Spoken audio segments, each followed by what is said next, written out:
আসসালামু আলাইকুম প্রিয় অষ্টম শ্রেণীর শিক্ষার্থী, আশা করি তোমরা ভালো আছো। আমরা তোমাদের গণিত বইয়ের পাটিগণিতের 2.1 অধ্যায় এখানে প্রফিট লস এবং ইন্টারেস্ট মুনাফা নিয়ে আলোচনা করতেছিলাম। আমরা আজকে তোমাদের 6 থেকে অঙ্কগুলো করবো ইনশাল্লাহ। আশা করি সবাই সাথে থাকবে।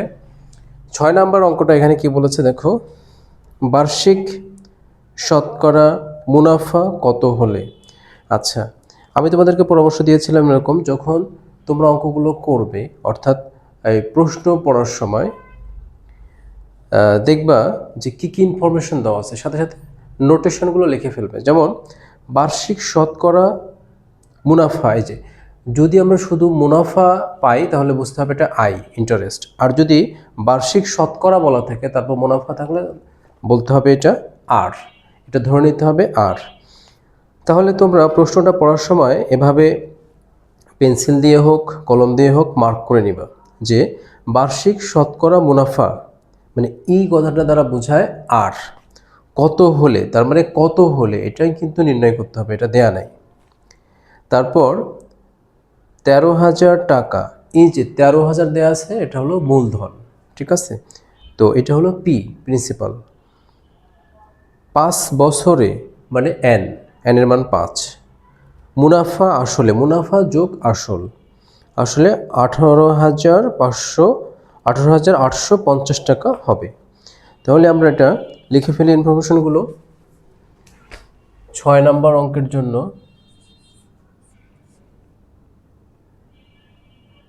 6 নাম্বার, এখানে যে ইনফরমেশনগুলো দেওয়া আছে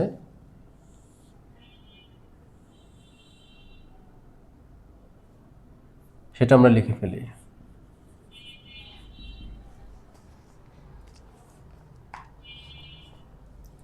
পি, পি দেওয়া আছে 13,000 টাকা। তারপর এন দেওয়া আছে 5 বছর, ওকে। তারপর মুনাফা আসলে এত টাকা হয় দেয়া আছে, তাহলে আমরা লিখব দেয়া আছে মুনাফা আসল, তার মানে আই প্লাস পি, এটা দেয়া আছে 18,850 টাকা। আচ্ছা, তাহলে আমাদের বের করতে হবে কি, শতকরা বার্ষিক হার কত হলে। তাহলে আর সমান হোয়াট, তাহলে আমাদের এখানে এই জিনিসগুলো দেয়া আছে। মূলধন 13,000 টাকা, 5 বছরে এটা কাজে লাগাবে, আর ইন্টারেস্ট মানে হারটা কত এটা বের করতে হবে। আর এখানে আবার বলা আছে যে মূলধন এবং ইন্টারেস্ট, অর্থাৎ মুনাফা এবং মূলধন মিলে কিন্তু এত টাকা হয় 5 বছরে। তাহলে আমরা একটা কাজ করি যে আয় ঠিক রাখি 18,850 বিয়োগ কত, পি। তাহলে আয় ঠিক রাখলাম, এখন 18,850 বিয়োগ পি, পি এর মান দেওয়া আছে কত, 13,000 টাকা। আচ্ছা, এবার আই সমান আমরা কি জানি, আই জানি পি এন আর। আচ্ছা, এটি বিয়োগ করলে কত হবে, 18,000 থেকে 13,000 গেলে তাহলে থাকে 5,850 টাকা। এবার আমাদের বের করতে হবে কত, বের করতে হবে আর এর মান। তাহলে আর সমান লেখা যায় 5,850 ভাগ পি এন। এখন আমরা মানগুলো বসিয়ে দিব। তাহলে 5,850 আর নিচে হবে 13,000 টাকা, এন এর মান হচ্ছে 5। আচ্ছা, এবার যেহেতু এটা আর শতকরা, শতকরা আসতে হবে, তাহলে আমরা এখানে একটা 100 দ্বারা গুণ করব আর একটা পার্সেন্টেজ দিব, ঠিক আছে? তাহলে এখন আমরা দেখব কাটাকাটি করে কত আসে। এই একটা শূন্য আর একটা শূন্য, দুইটা শূন্য কেটে দিলাম, আবার এখানে আর একটা শূন্য, এটাও কেটে দিলাম। তাহলে উপরে থাকলো আমাদের 585, নিচে 5×65, এটা হলো শতাংশ। আচ্ছা, আমরা এখন এটা কাটাকাটি করব। তোমরা কাটাকাটি করে ফেলবা ক্যালকুলেটর ব্যবহার করে। তাহলে এখানে আসে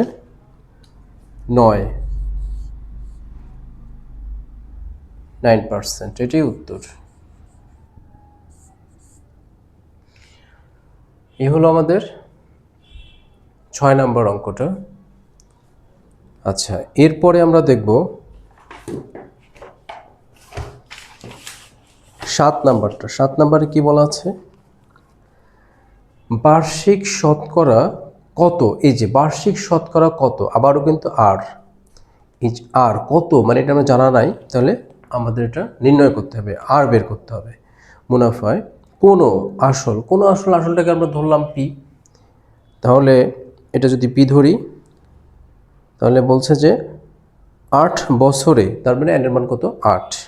মুনাফা আসলে দ্বিগুণ হবে। মুনাফা আসল মানে কি? মুনাফা আই, আসল হচ্ছে পি। তাহলে আই প্লাস পি ইকুয়াল কত? দ্বিগুণ, তার মানে আসলের দ্বিগুণ হবে, অর্থাৎ 2p। আচ্ছা, তাহলে আমরা এইভাবে অঙ্কটা করে ফেলি।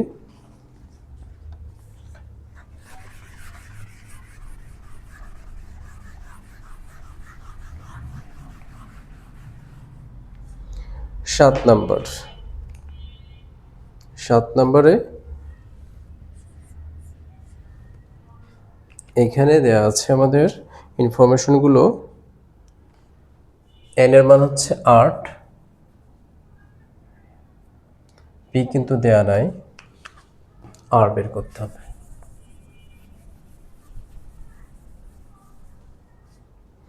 আমাদের এখানে এন দেওয়া আছে 8 বছর, আর কিন্তু স্পেসিফিক কোনো ইনফরমেশন দেওয়া নাই। তাহলে আমরা এখানে আর সমান হট লিখতে পারি। আচ্ছা, তাহলে শর্ত মতে মুনাফা আসল, মুনাফা যোগ আসল। তাহলে এটা দেওয়া আছে, মানে শর্তটা দেওয়া আছে মুনাফা আসলে কত হবে? দ্বিগুণ, তাহলে 2p। এবার আমরা যদি এটাকে সাইড চেঞ্জ করি, তাহলে আই ইকুয়াল কত হবে? 2p minus P. তাহলে আই ইজ ইকুয়াল, তাহলে এখানে হবে পি। আবার আমরা জানি আই সমান কি? পি এন আর। পি আমাদের বের করতে হবে কি? আর। তাহলে আর বামে রাখি, বাকি সব ডানে দিয়ে দিলে এখানে হবে পি এন। তাহলে পিপি কাটা অন বাই এন। তাহলে এন এর মান কত? এন এর মান হচ্ছে, এন এর মান হলো 8। আর যেহেতু এটা শতকরা, আর যেহেতু বের করতে হবে, তাহলে শতকরা, তাহলে একটা 100 নিব, একটা পার্সেন্টেজ দিয়ে দেব। তাহলে এটা কাটাকাটি করলে কত হবে? ক্যালকুলেটরে কাটাকাটি করে ফেলো। হ্যাঁ, এখানে আসবে 12.5%। এটাই আমাদের উত্তর। আচ্ছা, 6 নাম্বার গেল। এবার সবাই 7 নাম্বার প্রশ্নটা পড়ো। সরি, এটা তো 7 নাম্বার গেল, এখন 8 নাম্বার। 8 নাম্বারটা হলো 6,500 টাকা যে হার মুনাফায়। আচ্ছা, তাহলে 8 নাম্বার,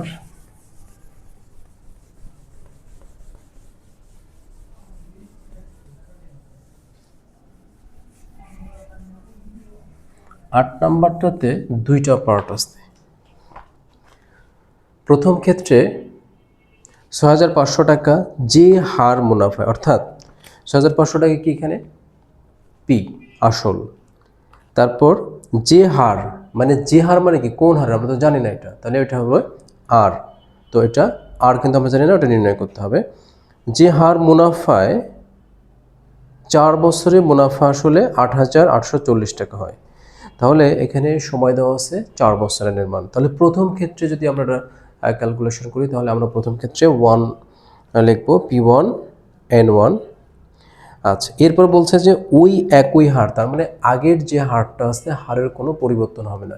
আমরা যে হারটা বের করে নিয়ে আসবো ওই হারটাই দ্বিতীয় অংশে ব্যবহার করব, এই জন্য আর ওইখানেও আর এখানেও আর ধরবো। দ্বিতীয় ক্ষেত্রে ওই একই হার মুনাফায় কত টাকা, অর্থাৎ দ্বিতীয় ক্ষেত্রে কত টাকা লাগাতে হবে, কত টাকা রাখতে হবে বা কত টাকা খাটাতে হবে, সরি। তাহলে এটাকে আমরা P2 বলতে পারি, যে আসল, দ্বিতীয় আসল। 4 বছরে, ওইখানেও 4 বছর ছিল, এখানেও 4 বছর, এখানে আমরা N2 দিলেও সমস্যা নেই। বছরে মুনাফা আসলে, অর্থাৎ দ্বিতীয় ক্ষেত্রে I2 প্লাস P2 10,200 টাকা হবে। এটা আমাদের বের করতে হবে। তাহলে চলো শুরু করা যাক। 8 নম্বর,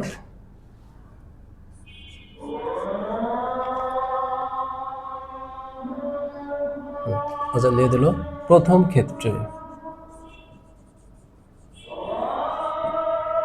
ক্ষেত্রে কি দেওয়া আছে প্রথম ক্ষেত্রে? আচ্ছা, প্রথম ক্ষেত্রে হলো এখানে মুনাফা যোগ আসল, এটা দেওয়া আছে 8,840 টাকা। এগুলো প্রথম ক্ষেত্র।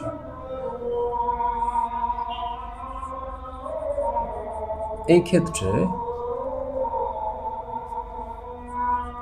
P1 দেওয়া আছে 6,500 টাকা, N1 দেওয়া আছে 4 বছর, আর এটা আমরা বের করব।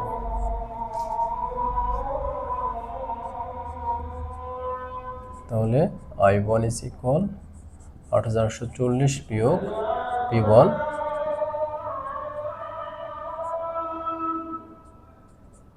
I1 8,840 বিয়োগ P1 কত? 6,500 টাকা। আচ্ছা, আবার I1 মানে আমরা কি জানি? I1 P1 N1, আর যেহেতু আমরা দুই ক্ষেত্রেই ব্যবহার করবো একই, এই জন্য এটাকে 1 দিই নাই। আচ্ছা, এটা এখন বিয়োগ করে ফেলি। 8,840 বিয়োগ 6,500, 340। আচ্ছা, এখানে যেহেতু আমরা আর বের করব, তাহলে আর সমান,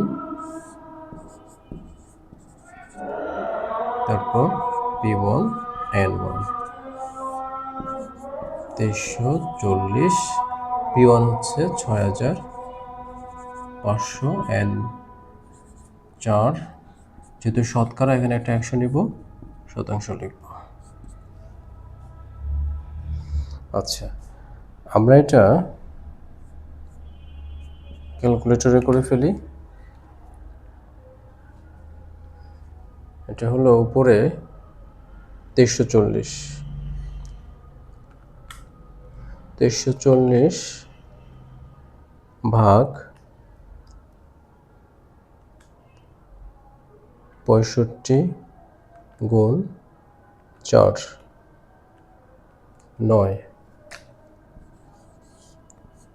9% আসছে। এবার দ্বিতীয় ক্ষেত্রে, তাহলে আমরা প্রথম ক্ষেত্র থেকে এটা পেয়ে গেলাম আর এর মান। এবার দ্বিতীয় ক্ষেত্রের বিষয়টা এখানে করে ফেলি।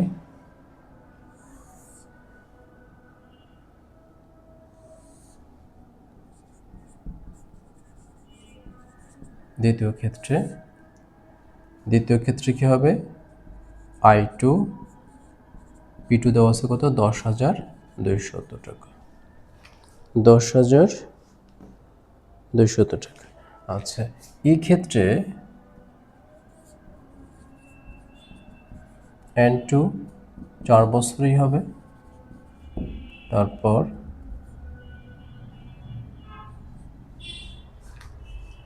আচ্ছা, এখানে তো আর আমরা পেয়ে গেলাম, আর এখানে বসাও R1 R2 সমান, তাহলে এখানে হবে 9%, তাহলে এটাকে আমরা লিখতে পারবো 9/100।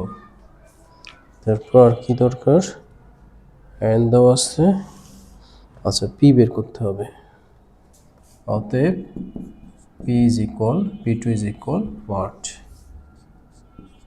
আচ্ছা তাহলে I2 মানে হলো P2 N2 R plus P2 10,200। তাহলে এখানে P2 কমন গেল, N2 R প্লাস 1 10,200। তাহলে P2 এখানে মান বসাও, N2 হলো 4, R হলো উপরে 9 নিচে 100 যোগ 1,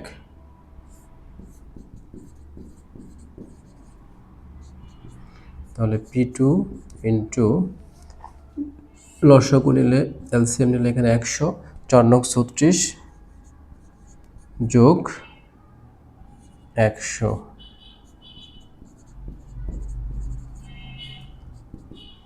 তাহলে এখানে P2 এর মান কত? আমরা এখানে করে ফেলে এটা, ডান পাশে 10,200 কোনাকুনি গুণ করলে 100 উপরে চলে যাবে, তাহলে 100 গুণ আর নিচে 100 আর 36 যোগ করলে হবে 136। ঠিক আছে, তো এখানে আমরা কাটাকাটি করব, ক্যালকুলেটরে করে ফেলবো। ক্যালকুলেটরে করে ফেললে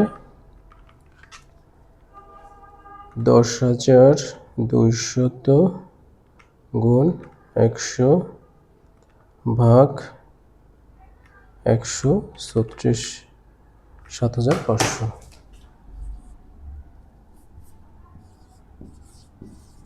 7,500 টাকা, এটি হলো আমাদের কাঙ্ক্ষিত উত্তর।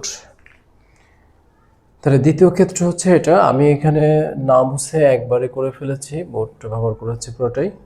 তাহলে প্রথম ক্ষেত্রে আমরা আর বের করে নেব, ওই আরটাই দ্বিতীয় ক্ষেত্রে আমরা বসাবো ব্যবহার করে, তারপর P2 বের করব। ঠিক আছে, তো আশা করি সবাই বুঝতে পেরেছ।